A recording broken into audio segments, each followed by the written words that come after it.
Hello बच्चों, हमारा प्रश्न है 293 केल्विन पर कुछ गैसों के लिए हेनरी के नियम स्थिरांक के मान नीचे दिए गए हैं। गैसों को उनकी विलेयता के बढ़ते हुए क्रम में व्यवस्थित कीजिए। ठीक है। एच का जो के एच का वैल्यू दिया हुआ है 144.97 किलो बार दिया हुआ है। H2 का 69.16 किलो बार, N2 का 76.48 किलो बार और ऑक्सीजन का 34.86 किलो बार। तो हम लोग को विलेयता का क्रम बताना है। चार ऑप्शन हमारे पास दिए गए हैं, ए बी सी तथा डी। तो हम लोग को यहाँ पे समझना होगा हेनरी का स्थिरांक दिया हुआ है और उसके विलेयता का क्या रिलेशन है। तो हेनरी का स्थिरांक और विलेयता का जो रिलेशन है उसको समझने के लिए हमें मुख्य अवधारणा में समझना होगा हेनरी के नियम। ठीक है। मुख्य अवधारणा क्या हो गया हमारा? हेनरी के नियम। हेनरी के नियम के अनुसार क्या था कि अगर किसी विलयन में गैस का वाष्प दाब उसके विलायक का सीधा समानुपाती होता है। ठीक है।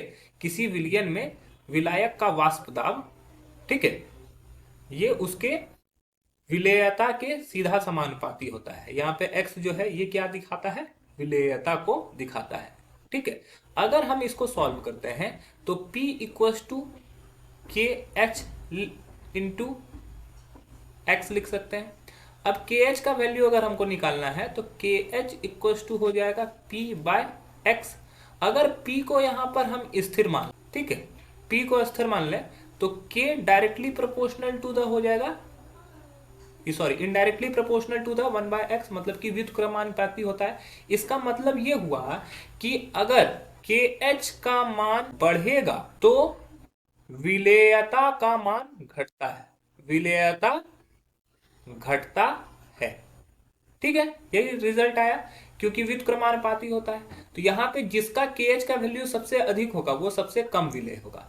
तो जैसे एच ई का दिया हुआ है, एच ई का दिया हुआ है 144.97 किलो बार। उसके बाद दिया हुआ है H2 का, H2 का दिया हुआ है 69.16 किलो बार।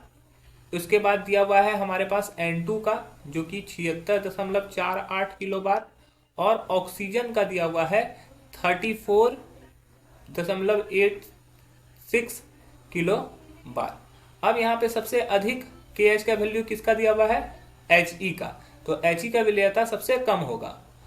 उसके बाद विलेयता को हम लोग को बढ़ते हुए क्रम में सुधारना है, तो सबसे कम को पहले लिखेंगे फिर उसके ज्यादा। तो उससे ज्यादा के एच का वैल्यू कितना दिया हुआ है? 76।